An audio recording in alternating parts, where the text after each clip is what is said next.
Bienvenue dans le studio Dukascopy TV à Genève. J'ai le plaisir d'accueillir Jean-François Ovsazak de Management Joint Trust, ici de Genève.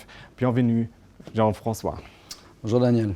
Donc, le dollar continue à faiblir face à l'euro. Est-ce que vous voyez cette tendance à continuer ou est-ce qu'une faible euro est encore dans un objectif long terme? Alors nous pensons que c'est toujours un mouvement correctif à la hausse, mais qu'il n'est peut-être pas tout à fait terminé, mais que la tendance à long terme baissière de l'euro est toujours en place. Donc nous allons regarder aussi notre mosaïque FinGraphs ici, sur un daily, donc un point par jour, pour une perspective sur les prochains mois. Et nous avons ici l'euro-dollar, le dollar-yen, l'euro suisse, l'or, le DAX, le SMI, le S&P Futures et le Brent. Nous allons nous concentrer aujourd'hui sur l'euro-dollar, l'or, le futur du S&P, ainsi que rapidement les marchés européens. Alors tout d'abord sur l'euro, nous avons ici un Investor's View. L'Investor's View est une combinaison d'un graphique weekly pour une perspective sur les prochains trimestres, d'un graphique daily pour une perspective sur les prochains mois et d'un graphique hourly pour les perspectives sur les prochaines semaines. Et pour l'instant, on est toujours à la baisse sur le long terme, mais on corrige à la hausse sur le moyen et le court terme. Alors tout d'abord le long terme, toujours baissier avec un bear. On est certes proche, on a effectué une exagération avec nos deux enveloppes qui se touchent ici et notre oscillateur qui est rentré dans la zone de survente et qui en est ressorti. Cependant, lorsque les enveloppes sont encore fortement à la baisse, ce genre de situation résulte généralement dans une correction intermédiaire. Et nous pensons que c'est cette correction intermédiaire que l'on voit actuellement. Les objectifs à la baisse n'ont pas encore été atteints.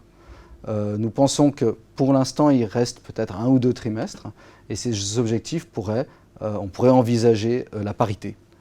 Donc la parité d'ici la fin de l'été, voire la fin de l'année. Mais pour l'instant, nous corrigeons à la hausse et nous pouvons analyser cette correction sur le daily. Le daily est lui maintenant positif, mais ce n'est qu'une correction parce que l'on voit que la couleur de la projection est en gris. En effet, lorsqu'un mouvement se retourne, il sera d'abord une correction. Et une fois que le prix arrive à passer au-dessus de nos objectifs en correctif, c'est-à-dire au-dessus de la marge supérieure de ces objectifs, donc à 1,1855 ici, ensuite il devient un mouvement impulsif.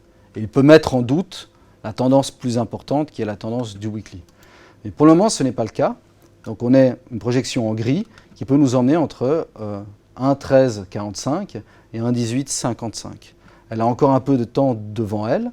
L'oscillateur de risque, qui était très survendu, monte tranquillement et ne marque pas encore d'exagération ni de retournement. Donc pour l'instant, cette correction est toujours en place et n'a pas l'air tout à fait terminée. On pourrait envisager une petite correction intermédiaire cette semaine sur le hourly.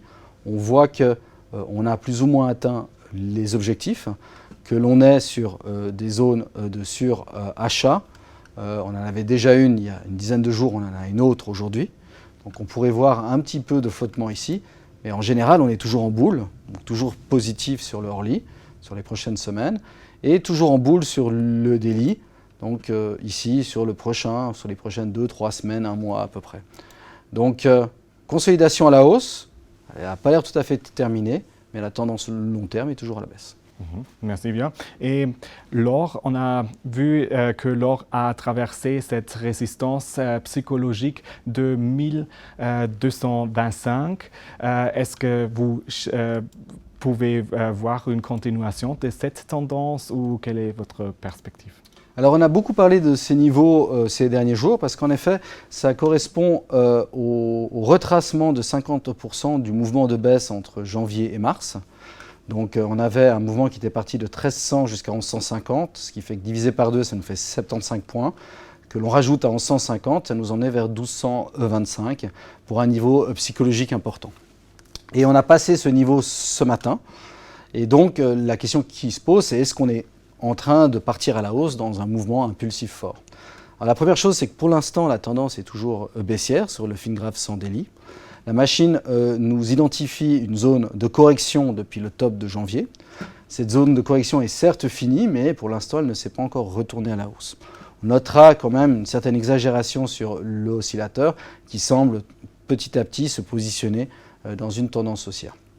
Donc on devrait voir ces prochains jours cette tendance se retourner à la hausse. Maintenant, il y a plusieurs niveaux psychologiques jusqu'à en tout cas 1300 qui vont être importants. Le premier, et on va corroborer ça avec le Orly, est à la hausse avec des objectifs de prix entre 1231, on y est actuellement, ou on y était ce matin, et 1249, soit 1250 à peu près. Nous pensons que ce 1250 est aussi un niveau important, puisqu'il a servi de résistance qui a arrêté le mouvement à la hausse du mois d'octobre, et avait aussi précédemment servi de support en juin 2014. Nous noterons que sur Filmgraph, on peut effectivement aller en arrière sur tous nos graphiques pour voir les signaux qui étaient en place à n'importe quel moment. Alors ça, c'est un niveau important, 1250. Le prochain niveau, c'est lorsque la tendance se retournera à la hausse, la machine calculera des objectifs en correctif à la hausse. Et de nouveau, si l'on veut créer un mouvement impulsif ou plus fort, il faudra qu'on passe au-dessus de la marge supérieure de ces objectifs en correctif. Et elle se situe entre 1260 et 1265. Donc le prochain niveau important pour nous sera entre 1260 et 1265. Et enfin, psychologiquement, pour sortir de cette base, si c'est effectivement une base, il sera important qu'on passe au-dessus des 1300 qui ont déjà servi de résistance importante au mois de janvier. Tant que nous n'avons pas cette suite d'événements, nous pensons que la tendance long terme à la baisse du weekly est encore en place. L'indice de risque n'est pas encore en exagération forte et les objectifs de prix se situent entre le 1217 qu'on a déjà passé, mais pourraient s'étendre jusqu'à 1000 à peu près. Donc il y a encore du risque et encore du temps. Donc la tendance n'est pas terminée pour l'instant et a besoin de confirmation quant à un retournement. Merci. Si nous regardons les actions dans les marchés américains, on a vu cette nouvelle reprise et des nouvelles sommets que la tendance haussière a pris. Donc, quelle est votre perspective, quelle est votre vision pour les actions en Europe et aux États-Unis? Alors déjà aux États-Unis, ici on est sur le S&P 500. On est positif depuis maintenant 3 ans et de nouveau depuis de nombreux mois, avec l'anticipation d'un mouvement en impulsif 2, c'est-à-dire un mouvement en extension, agressif, entre 2200 et 2400. Notre oscillateur de risque à long terme n'est pas encore dans le rouge. On voit que le timing pourrait s'étendre encore 2 à 4 trimestres pour ce mouvement haussier. Maintenant, le daily a eu beaucoup de mal depuis le mois de décembre. Il est neutre, ça veut dire qu'on est dans un bear mais sans target, ce qui veut dire que les deux signaux sont contradictoires. On a beaucoup dit que la force du dollar avait justement freiné ce marché américain. C'est intéressant de constater qu'avec le dollar qui chute et les mauvais résultats de l'économie américaine, le marché américain est en train de faire des new highs. Et on pense qu'il faut penser derrière la force du dollar et plutôt aux causes de la force du dollar, c'est d'une anticipation d'une reprise économique et surtout de la montée des taux. Et avec ces mauvaises data économiques qui arrivent depuis quelques semaines, l'anticipation de cette montée des taux est graduellement repoussée dans le temps. Alors, on avait dit d'abord juin, ensuite on parle de septembre, aujourd'hui on est en train de se demander si la montée des taux ne sera pas en décembre. Et tout ça crée un environnement plus accommodatif pour les actions et pourrait justifier de faire des new highs sur des data économiques qui finalement ne sont pas terribles. Et donc, on est toujours bon sur le long terme, on est neutre sur le moyen terme, mais neutre dans un long terme positif avec de new highs. C'est assez positif finalement. Et puis le Orly, lui, semble être reparti à la hausse. On a des targets ou des objectifs de prix entre 2132 et 2154 sur les prochaines semaines. Un petit peu d'exagération à court terme, donc possiblement une petite consolidation cette semaine.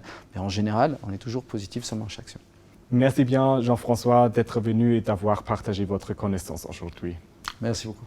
Et merci bien pour votre intérêt. Reste à l'écoute pour les autres émissions à Dukascopy TV.